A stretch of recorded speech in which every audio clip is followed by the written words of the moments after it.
អីបែរជាទៅយកទុកលក់ចាប់ហួយរាល់ថ្ងៃទៅវិញចុះបើខ្ញុំជាអ្នកបន្តវិញអូ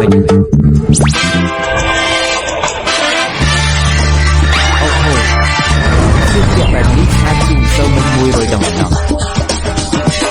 ធ្លាប់និយាយតើឲ្យតែថ្ងៃនេះខ្ញុំបានបន្តវិញក្រុមហ៊ុននេះសូមទៅចុះសម្រាប់ពីជាមួយគ្នាយោងតាមគម្រោងបែងចែកទ្រព្យសម្បត្តិដែលលោកតារបស់បងបន្សល់ទុកមុនពេលទៅបរទេសក្រុមហ៊ុនជីគ្រប់គឺត្រូវប្រកល់ទៅឲ្យអូនប្រុសរបស់បងឈីនិយាយជាអ្នកគ្រប់គ្រង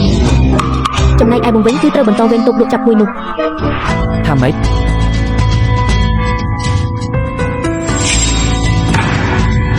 សំណាងហើយដែលមិនទាន់នាំអាម្នាក់នេះទៅចុះសម្បត្តិអាពាហ៍ពិពាហ៍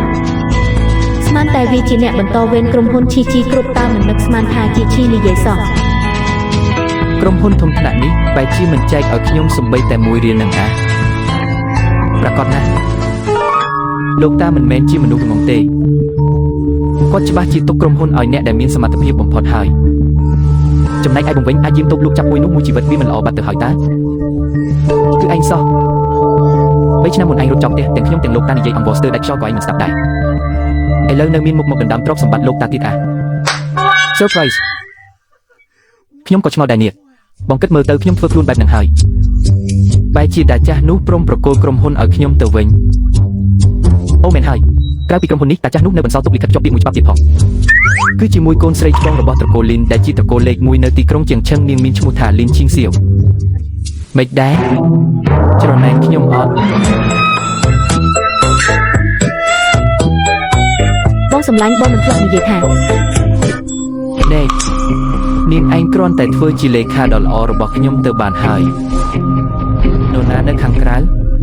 យកអាម្នាក់នេះទៅបោះចោលនៅតូបលក់ចាប់ហួយនោះទៅខ្ញុំ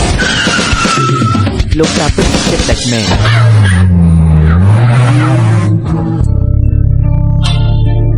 មកឲ្យតូបលក់ចាប់ហួយនៅកន្លែងដាច់ស្រយាលបែបនេះខ្ញុំសំបីតែបាយហូបក៏រកមិនបានផងលោកតាហើយ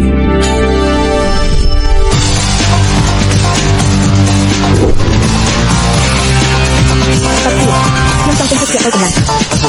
ហើយសាច់នេះមើលទៅតាក់ទីណាស់តែការស្លៀកពាក់រៀងប្លែកបន្តិចហើយថែមទាំងកាន់ដាវទៀតផងបាត់ទៀតខ្ញុំមិនចង់និយាយជាលើកទី2ទេតាចាស់នោះពិតជាបានអស់ទៅខាងលើមែនចាំតែខ្ញុំបានទៅស្ទាក់ទៅកម្លាំងនេះជួយតម្រឹងកម្លាំងរហូតដល់ជំនាញកម្រិតវិញ្ញាណសិនចុះខ្ញុំនឹងកុំភ្លេចរបាំងការពារនេះចោលសម្រាប់អាទិតែដូចជាឯងរួចប្រមូលយកវត្ថុស័ក្តិសិទ្ធិទាំងអស់នៅទីនេះទៅជាមួយនឹងខាង